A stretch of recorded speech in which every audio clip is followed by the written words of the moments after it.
on acute appendicitis, a common abdominal emergency especially in adolescents. Our patient is Lisa, a high school student who came in with worsening abdominal pain. In this video, we'll guide you through her symptoms, the anatomy involved, the pathophysiology happening inside her body, our diagnostic reasoning, and her final management. We'll proceed to our clinical case.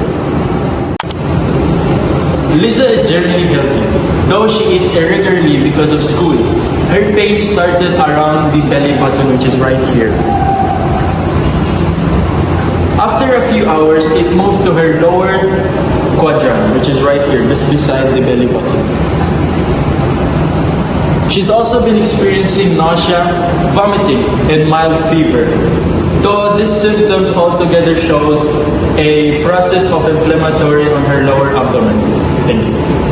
These are symptoms. Let's break them down and understand what they indicate. First is the periumbilical pain on the onset, then it migrates to the right lower quadrant. And then there will be nausea, vomiting, and a mild fever. This sequence is classic for appendicitis. The migration of pain is a major flu with a combination of GL symptoms and a mild fever points out to inflammation. So the main organ involves here, the appendix. The appendix is a small light finger pouch that attaches the cecum of the large intestine.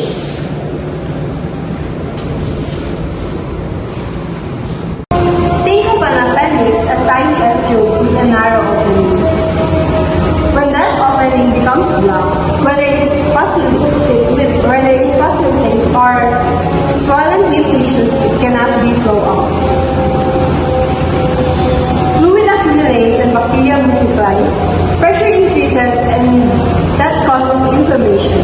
And that's what happened to Lisa's that acute appendix. Inside the body, the patterns follow a predictable way. Firstly, we have obstruction, bacterial growth, increased intraluminal pressure, and lastly, inflammation. This explains why Lisa firstly felt vague, poorly localized around the belly button, because in early stimulations of inflammations, it localized the visceral nerve to stimulate, which explains why the pain can localize very well. As inflammation got worsened, it reaches the parietal peritoneum on the right lower side here. That's why her pain became sharper and migrated here also. I already received her laboratory result form and the image of ultrasound. This laboratory result form, it showed an elevated white blood cell count, meaning her body was fighting an infection. And this ultrasound image, it confirmed an inflamed, non-compressible appendix. Combined with her symptoms, this makes the diagnosis clear: acute appendicitis.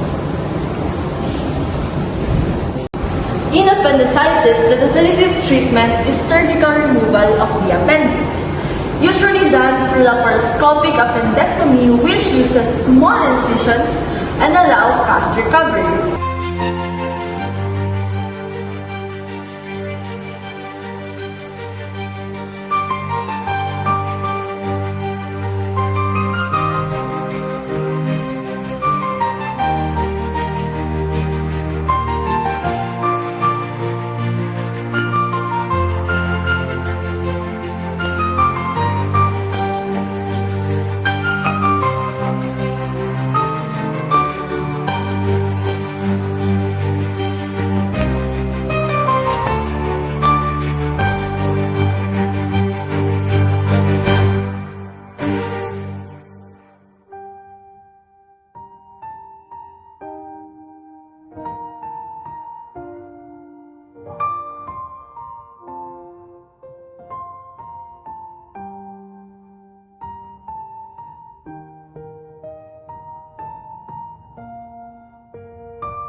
Before the surgery, she received IV fluids for hydration, antibiotics to control infection, and pain medications for comfort.